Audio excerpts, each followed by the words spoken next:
পাঁচু দিমাগি আমার মাথাটাকে নষ্ট করে দেয় এক এক সময়।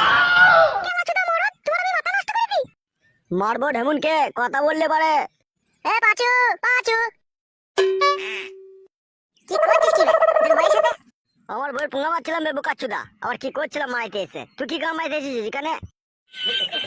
কি হলো রে বোকাচ্চুদা, তুই কি করতে এসেছিস এখানে? আমাকে বলছিস? গাড় ভেঙে দেবো তোর। কি করতে এসেছিস তাই বল মারা, ইয়ার কি মারবি না বলে দিলাম তোকে আমি। বৌদির সামনে আমি এরকম কথা বলতে পারবো না, তবে তুই বাইরে একবার আয়। কি বালের কথা বলবি তুই, তাই আমাকে বাইরে গিয়ে শুনতে হবে? তুই বাইরে যাবি কি যাবি না সেটা বল মারা। চো ফাদা কাপাইলে তুই কি বলবি তাই দেখি চো।